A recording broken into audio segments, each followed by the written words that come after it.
Hello everyone, this is Akanksha Rai and I welcome you all to my channel. आज के इस video में हम डिस्कस करने वाले हैं चैप्टर आवर इन्वायरमेंट।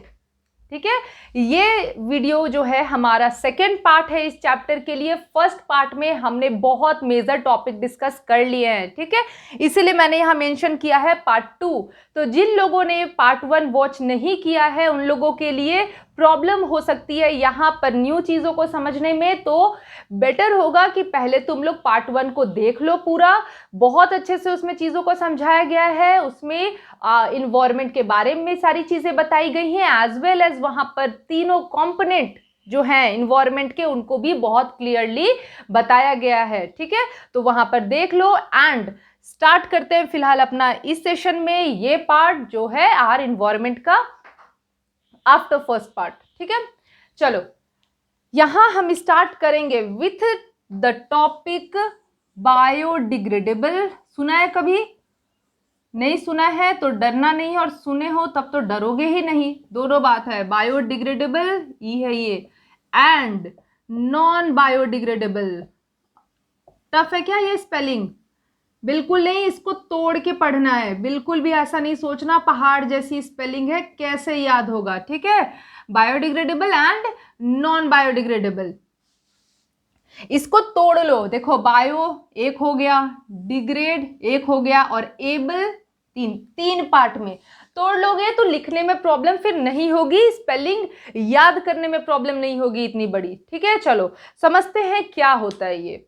बायो का मतलब होता है लिविंग। बायो का मतलब क्या होता है? लिविंग। ठीक है, तो जो भी लिविंग वेस्ट होते हैं, लिविंग वेस्ट मतलब जैसे हम लोग घर में सब्जी छिलते हैं तो सब्जी का छिलका निकलता है ना, और साथ में पेपर, पेपर पता है ना सबको, जो हम लोग पढ़ते हैं वही पेपर, वो पेपर हो गए, और क्लोथ कपड़े, ये सारी चीजें क्या क्या बोला मैंने, लाइक वेजिटेबल वेस्ट, लिख दो पूरा, वेजिटेबल वेस्ट। ठीक है, और क्या बताया? पेपर। चलो एक और जल्दी बताओ, अभी अभी क्या बताई जल्दी? Clothes, very good.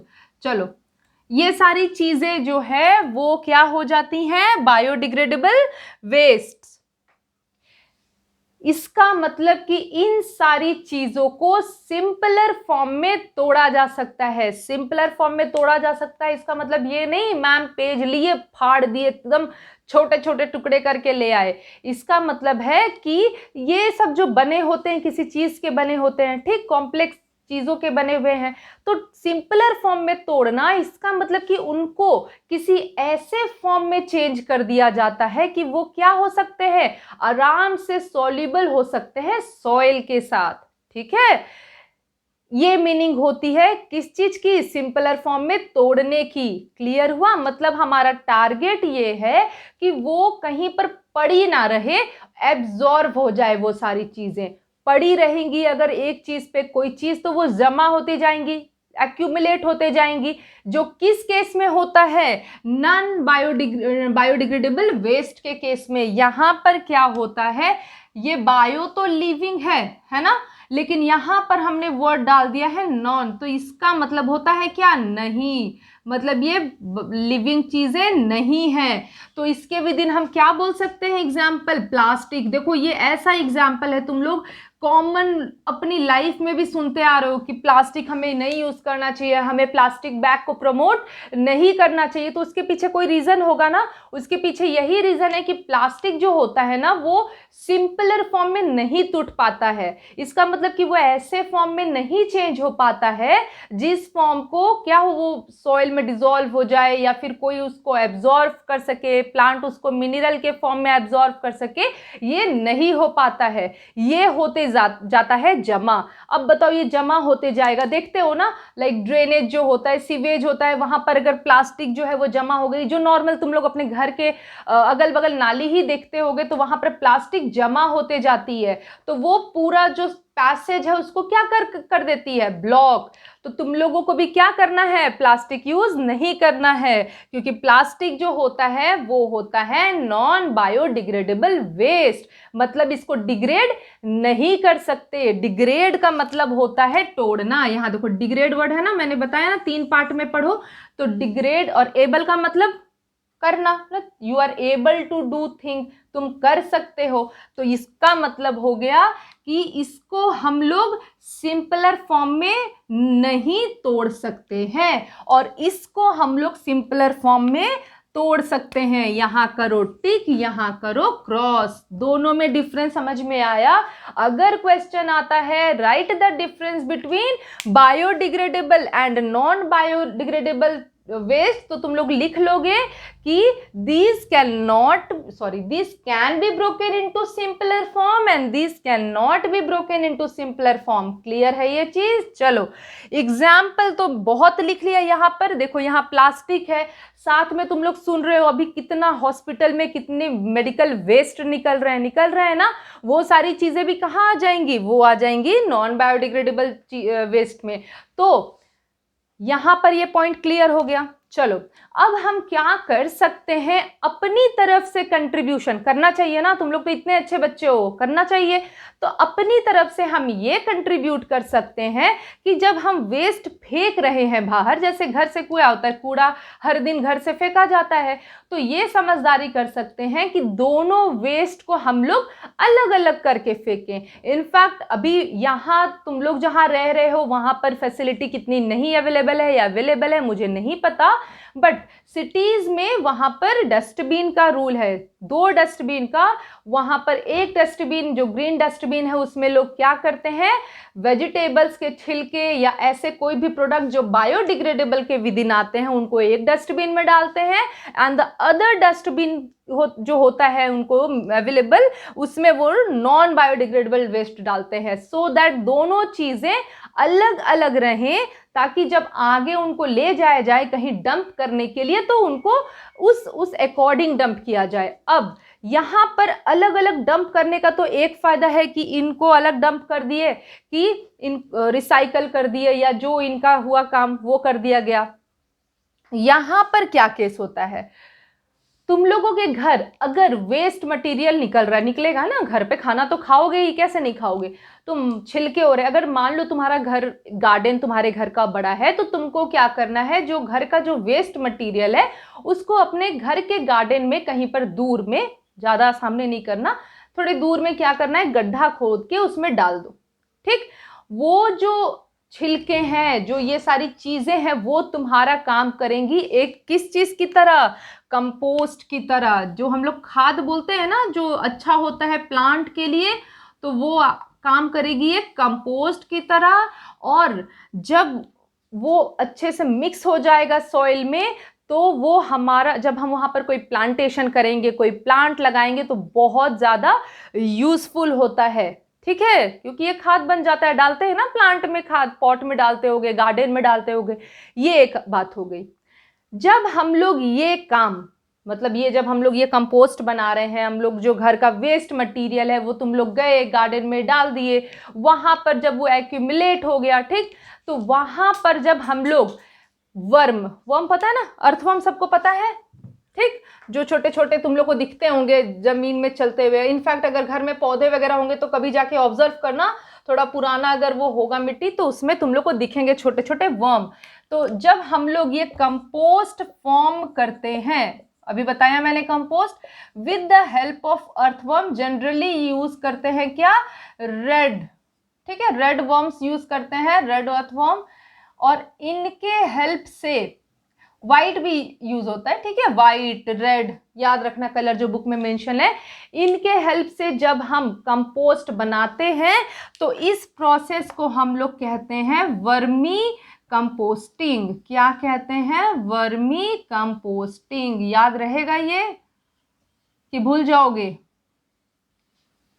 ठीक है, कंपोस्ट बना रहे हैं with the help of worm, red worm, white worms, तो उस प्रोसेस को हम लोग कहते हैं वर्मी कंपोस्टिंग।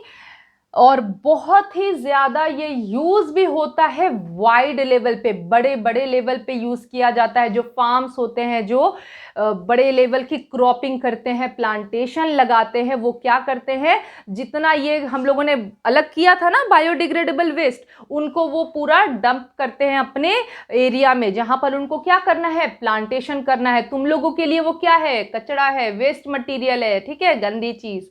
बट उनके लिए वो क्या है, बहुत इंपॉर्टेंट है, क्योंकि उसी के हेल्प से वो जो क्रॉप ग्रो करेंगे, जो प्लांट ग्रो करेंगे, वो अच्छे से ग्रो हो पाएगा। ठीक है, इतना समझ में आया। चलो, तो ये प्रोसेस हम लोगों को समझ में आ गया वर्मी कंपोस्टिंग का, क्लियर है। अब आगे बढ़ते हैं। टॉपिक है वो क्या है, लास्ट क्लास में हम लोग ने कौन सा कंपोनेंट पढ़ा था, बायोटिक इन्वायरमेंट पढ़ा था। तो इस क्लास में हम लोग क्या पढ़ेंगे, नॉर्मल है कि मैम ये बायोटिक ही पढ़ेंगे, अब बायोटिक तो दोबारा पढ़ेंगे नहीं। तो ये हो गया एबायोटिक इन्वायरमेंट। अब ये बताओ कि इसके बारे में एक्सप्लेन किया था ना मैंने कि बायोटिक कंपोनेंट क्या होता है और एबायोटिक कंपोनेंट क्या होता है। बायोटिक वाज लिविंग कंपोनेंट, और जब उसमें ए अल्फाबेट लगा दिया तो इट बिकेम एबायोटिक, मीन्स ये लिविंग कंपोनेंट नहीं है, ये नॉन लिविंग कंपोनेंट है। अगर एग्जाम्पल की बात करें तो air, soil, temperature, mountain, water, ये सारी चीज़ें प्रेजेंट होती हैं ना, कितनी इंपॉर्टेंट होती हैं। मैंने बताई था तुम लोगों को लास्ट क्लास में कि इनके बिना हम नहीं रह सकते, इनके साथ हम लोगों को फ्रेंडशिप करनी पड़ती है। रह सकते हो तुम लोग, सोचो, पानी के बिना रह सकते हो, सॉइल के बिना रह सकते हो, बोलोगे यस मैम सॉइल के बिना तो रह सकते हैं। चलो, सॉइल के बिना कैसे रहोगे, जब सॉइल नहीं रहेगा तो प्लांट नहीं रहेगा, जब प्लांट नहीं रहेगा तो तुम कैसे रहोगे, नहीं रह पाओगे ना। चलो फिर आगे बढ़ते हैं, एबायोटिक कंपोनेंट डिस्कस करते हैं। तो सबसे पहले जो हम लोग एबायोटिक कंपोनेंट, अच्छा देखो, इसको हम लोग फिजिकल कंपोनेंट भी कहते हैं। क्या कहते हैं, फिजिकल कंपोनेंट। नॉन लिविंग तो तुम लोगों को पता है ना, एक ये भी टर्म याद कर लेना है जिसको हम लोग फिजिकल, हम लोग इसको इन सारी चीजों को फील कर पाते हैं ना कि ये फिजिकली प्रेजेंट है। ठीक है, माउंटेन, वाटर, सॉइल, तो इनको हम लोग क्या कहते हैं, फिजिकल कंपोनेंट। सबसे पहले हम लोग डिस्कस करेंगे एबायोटिक कंपोनेंट में किसके बारे में, वाटर, क्योंकि पानी है तो सब कुछ है। ठीक, चलो, वाटर जो है, वाटर का यूज बताओ। बहुत यूज मैम, ये तो बताते आए हैं, चलिए स्टार्ट करते हैं। कुकिंग में यूज़ करते हैं, बैथिंग में यूज़ करते हैं, वॉशिंग में यूज़ करते हैं, हम लोग को गार्डन में, प्लांट में पानी देना होता है, गार्डनिंग करनी होती है, वहाँ यूज़ करते हैं, किसी चीज़ को क्लीन करना है वहाँ यूज़ करते हैं, है ना। नंबर ऑफ यूजेस है वाटर के, ख़त्म तो हो ही नहीं पाएंगे। तो यहाँ पर भी वाटर के यूजेस तुम लोगों को क्लियर है। एक इम्पॉर्टेंट चीज़ अपने को वाटर में पढ़नी है, वो क्या है, उसको हम लोग कहते हैं रेन वाटर। ये क्या हो गया, बारिश, बारिश का पानी, रेन वाटर हार्वेस्टिंग। ठीक, मतलब कि उसको स्टोर करना, उसको जो चीज़, जो रेन हो रहा है, मतलब जो बारिश हो रही है, उसको स्टोर करना, हार्वेस्ट करना, बचाना। ठीक, ये कैसे कर सकते हैं हम लोग, बारिश होती है, देखा है अभी तो बहुत हो रही है, होती रहती है इधर। तो जब बारिश हो रही है तो बारिश का पानी मस्त छत, ये तुम्हारा छत बना दिया मैंने, ठीक है, बारिश का पानी मस्त गिर रहा है छत पे और तुम लोग खुश हो, बारिश हो रही है, बहुत अच्छा मौसम हो गया और जाके डांस वांस कर लिया। पर ये पानी जो है वो हमारा पूरा गिर जाएगा, फ्लो होके चला जाएगा ना, सरफेस पे चला जाएगा। तो ये सरफेस से फ्लो होते हुए पानी क्या हो जाता है, रिवर में चला जाता है। ठीक है, तो रिवर में जब चला गया तो हम उसको इमीडिएट यूज उसका नहीं कर पाते। मान लो कि अभी भाई किसी को ज़रूरत है, सिटी में इतनी प्रॉब्लम होती है पानी की, अब वो रिवर में चला गया तो उसका इमीडिएट यूज नहीं हो पाता है। तो हम क्या कर सकते हैं, हम थोड़ी मेहनत कर सकते हैं और ये जो रेन वाटर हो रहा है, जब रेनफॉल होता है, उस पानी को हम स्टोर कर सकते हैं। ठीक है, तो स्टोर करने के प्रोसेस को कहा जाता है रेन वाटर हार्वेस्टिंग। ठीक, ऐसे तो जनरली गांव वगैरह में जब पानी बारिश होती है तो वहां पर नेचुरली वो स्टोर हो जाता है, अंडरग्राउंड चला जाता है, वहां पर अच्छे सरफेस प्रेजेंट होता है, स्पेस होता है। सिटी में प्रॉब्लम होती है तो यहाँ पर हम अपने छत पे, जिसको हम लोग कहते हैं roof top rain water harvesting, यहाँ पर ऐड कर दूं, रूफ टॉप, जैसे छत होता है ना रूफ, और या फिर टेरेस कह लो, तो roof top rain water harvesting क्या कर सकते हैं, हम एक पाइप लगा सकते हैं अपने छत पे, जिसके थ्रू वाटर जो है वो उस पाइप से नीचे जाए, और या तो हम ग्राउंड पे कोई टैंक जैसी चीज रख दे, या फिर हम क्या करें, ये मान लो ये ग्राउंड है, ये ग्राउंड है, ठीक, या फिर अगर ये ग्राउंड के नीचे हम डाल दें, अगर ये हमारा ग्राउंड है पूरा, तो इसके नीचे हम कोई टैंक टाइप का बना दे कि घर के ऊपर से जो पाइप आए वो क्या करे, सारे पानी को इसमें स्टोर कर ले। अब जो रेन वाटर वाला पानी आता है ना, वो हमारे लिए डायरेक्ट यूज के लिए सही नहीं होता है। तो अगर उसको हमें घर के काम में यूज करना है तो हमें उसका क्या करना पड़ेगा, हमें उसका करना पड़ेगा, किधर लिखूं, यहाँ लिखती हूँ, चलो, करना पड़ेगा फिल्टरेशन। ठीक है, फिल्टरेट करना पता है ना, फिल्टर का फंक्शन सबको पता है घर में। एंड प्यूरिफिकेशन, ये भी सबको पता है, फिल्टरेशन एंड प्यूरिफिकेशन। अगर क्या करना है हमें, अगर हमें इसको घर में यूज करना है, और मान लो कि हम लोग अगर इसको कहीं सप्लाई कर दें तो भी अच्छी बात है, किसी और काम में यूज करें तो भी अच्छी बात है, बट अगर घर के हाउस होल्ड में यूज करना है तो हमें करना पड़ेगा ये प्रोसेस। क्लियर हो गया रेन वाटर हार्वेस्टिंग सबको?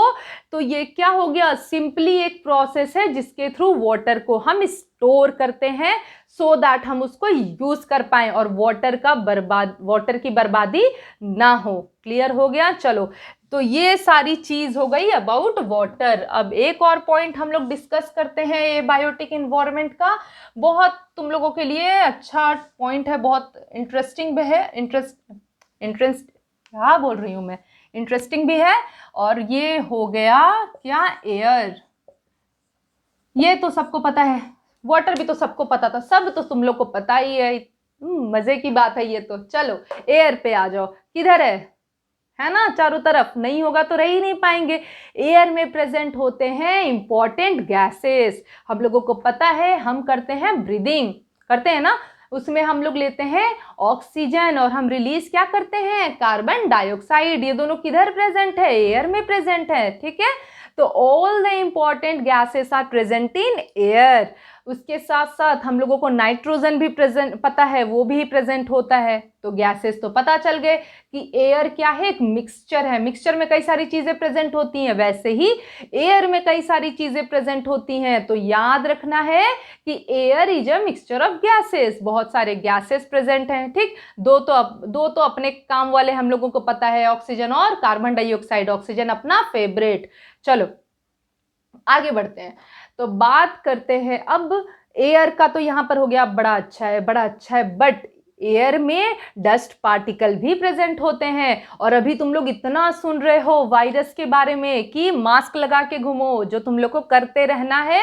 उस पता है ना कि एयर से भी वायरस फैल रहा है, तो क्या एयर में प्रॉब्लम भी है ना, एयर से हम लोग को सेफ भी रहना है एयर से। तो इंपॉर्टेंट गैसेस के साथ साथ कई सारी खराब चीजें भी एयर में प्रेजेंट होती है, जिन चीजों से हमें क्या करना है, बचना है और कोशिश करना है कि वो सारी चीजें एयर में प्रेजेंट ना हो। जैसे हम लोग पॉल्यूशन कॉज करते हैं, लोग करते हैं पॉल्यूशन कॉज होता है फैक्ट्री के थ्रू, इंडस्ट्री के थ्रू, तो वो उन सारी चीजों से क्या होगा, एयर पे नेगेटिव इम्पैक्ट आएगा, एयर का जो कॉम्पोजिशन है वो खराब होगा। तो बैक्टीरिया, वायरस, डस्ट पार्टिकल, ये सारी चीजें भी एयर में प्रेजेंट होती हैं। किसके साथ, हमारे जो इंपॉर्टेंट गैसेस हैं उनके साथ। ठीक, चलो, तो हमने आज डिस्कस किया about biodegradable waste, non biodegradable waste और कंपोस्ट के बारे में पढ़ा, वर्मी कंपोस्टिंग पढ़ा कि कुछ इंपॉर्टेंट वर्म के हेल्प से, जैसे रेड वर्म,